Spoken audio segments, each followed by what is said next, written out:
Our next inductee into the Arkansas Business Hall of Fame, Chesley Pruett, founded Pruett Drilling Company in 1946. With hard work and luck, he went on to establish an oil and gas drilling empire that reached around the world. An Arkansan by choice, he also gave of his time and talents to help others, especially the youth. Mr. Pruett was born near Putnam, Texas in 1915 to ranchers Grady and Irene Pruett. At the age of 12, he began earning money breaking wild broncos for $10 a head by riding them to school. He attributed his most valuable lesson in life to working with his father on the ranch, learning horse trading. In 1936, he went to work in the oil fields of Louisiana. He studied petroleum engineering at Texas Tech, but soon returned to the oil fields. In 1939, while working for the Hunt Company, a flying metal pin cost him his right eye, which kept him out of the war. Mr. Pruett said his greatest accomplishment was marrying Elizabeth Joyner in 1942. They had 2 daughters, Paula and Anne. Many years later, the son-in-laws joined the business. In 1946, Mr. Pruett and his partners formed an oil exploration and production company.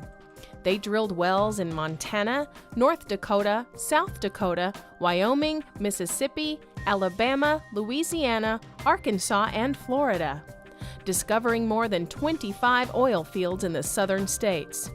They hit big time in 1955 with the Citronelle Field in Mobile County, Alabama. A lot of people do have what we'd call just a gut feel, and I think Mr. Pruett had that gut feeling, and then he had the tenacity that whenever he decided that this was the direction he wanted to go, that he would work night and day to make it happen. He often acted in the interest of major oil companies in seeking exploration rights on land controlled by other companies. In the 1950s and 60s, while scouting the remote regions of Montana for Murphy Oil, he logged 5,000 miles flying back and forth. Murphy employees fondly remember him for air freighting bushels of turnip greens to homesick Arkansas crews.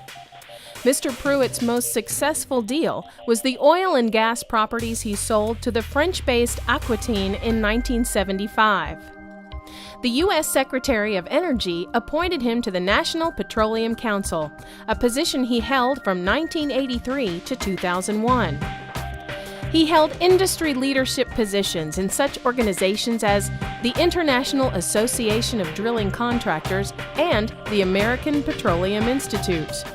He received numerous industry awards. Mr. Pruett's first and lifelong love was ranching. He operated the 12,500-acre Pruett Ranch in Arkansas near Texarkana. As a board member, he helped the National Cowboy Hall of Fame Board raise $7 million.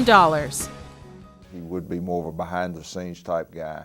He would be a strong supporter. I don't think you would have anybody that would be a stronger friend that would work behind the scenes to do anything he could to help a person in their endeavors.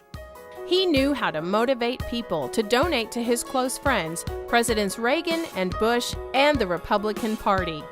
He served as the Arkansas State Finance Chairman for Republican presidential candidates in 5 elections. Mr. Pruett was generous with his time and his resources.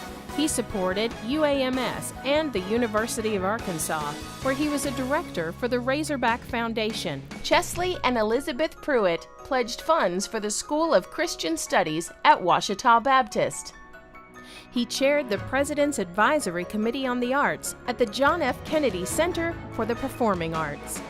A strong believer in youth, Mr. Pruett supported the Boy Scouts of America, Boys and Girls Clubs of America, and Campfire Girls, and helped found the Arkansas Youth Ranch. So they say luck goes a long way, and probably Mr. Pruett had his share of luck, but he also worked very hard to make sure that luck came his direction.